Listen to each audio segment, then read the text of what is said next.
on the final day of the wait for the head start for Lost Ark, and here I am showing you, especially new players, the overview and the breeze through Tier 1, Tier 2, Tier 3, or basically what all these names mean. Also, we have a fairly big announcement that was made yesterday on DJ Montague's podcast that I will go over quickly as well. So let's dive right into what does tiering actually mean in Lost Ark. So the map you're looking at is from papanica.com, a website where there's also a lot of other useful information, and the link, as usual, can be found in the description below. Now, Tier 1 doesn't really start until you hit Vern and have a gear score of 250. The first actual Tier 1 gear that you will put your hands on is gear that starts at the item level of 302, or 302. This is essentially the entry point into Tier 1 gearing. These items can be upgraded, and that is your next goal. You can do that by completing the storyline in Shoutout. After you hit item level 460, which is still in Tier 1, you're going to be able to enter Rohendel for extra Chaos dungeons, new Abyssal dungeons, new Guardian raids. All of this still being in Tier 1, by the way, and your goal is to hit item level 600. Once you actually reach item level 600, you're now able to go to Yorn. In Yorn, pretty much the same process repeats there. You do your story dungeons until you unlock Chaos dungeons, and now you have the opportunity to get your first set of Tier 2 gear. That set gear starts at item level 802, and you can see a pattern. We started in Vern with item level 302, and now we're at item level 802. And the same process repeats there. You're now having different Guardian raids, different Abyssal dungeons, different Chaos dungeons.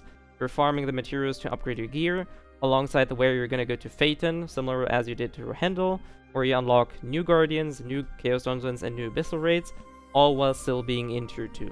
The goal here is to hit item level 1100, at which point you are now able to enter Punica. And in Punica, after you do the story dungeons, you may have guessed it by now, we're going to get a new set of gear, and that starts at item level 1302, and that marks the entry point into Tier 3 gearing. And that is really it. So essentially, you always do the same kind of things. You do Abyssal dungeons, Chaos dungeon, Guardian raids. It's just a different tier. You obviously get different materials, and it looks different, but the mechanics are pretty similar, regardless of where you are and what tier you're in. So this is really the whole idea about Tier 1, Tier 2, Tier 3. So the TLDR is anything, I guess, if you were to so speak with the tutor as well, anything including Shusha Rohendel is Tier 1, Yorn and Phaeton is Tier 2, and Punica, and then later on Salvern and Rowan is going to be Tier 3. Now for the second juicy news, this is something that I have been linked. This has been taken from DJ Montague's stream. Check him out if you don't know who he is. He's a very enjoyable streamer to watch. And this has something that has been confirmed or said by Rox, who's one of the CMs, in his podcast. I'm just going to let this run. One of the things there will be early on, might be a spoiler, but you will be able to, we will not be like selling power passes right away. You will be able to earn a couple in game. So this is pretty huge news, because the power pass, for those of you who don't know, are boost tickets that you get in order to boost your characters. Now we obviously don't know the ins and outs. We don't know what it actually is that we have to do in order to get those. Ideally, or I personally think, is this is going to be a boost ticket that allows us to boost another character to item level 302 or at least a level 50.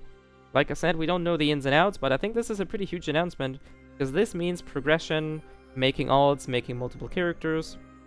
It's just going to be so much easier than it was for any of the other servers, so I think these are pretty huge news.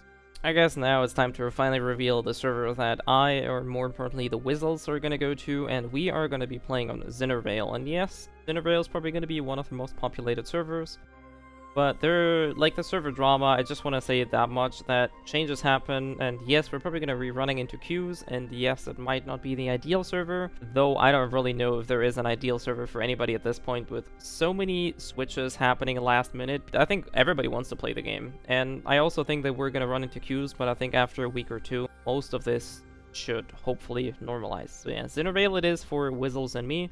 And lastly, I will do the aforementioned 24-hour stream if there's not going to be any technical issues. Like, if I'm going to be sitting in a queue for 12 hours, I'm obviously not going to stream that. But I think that goes without saying. Anyways, I do wish to see everybody wants to play Lost Ark tomorrow. Obviously, there's going to be everybody and their mom streaming, so I don't suspect this to be a huge stream for me. But I'll be happy if I see a couple familiar faces, so that's really it. I might do a quick test stream tomorrow because, as I said earlier, I did actually clean out my PC and uninstalled everything and stuff like that, so I might do a test stream to see if everything is working accordingly. And with that being said, I do hope everybody's safe and sound, prepared as much as you could or wanted to, and I'll see probably some of you in-game, some of you on Twitch, some of you in future videos. So everybody stay safe, and I'll see you next time.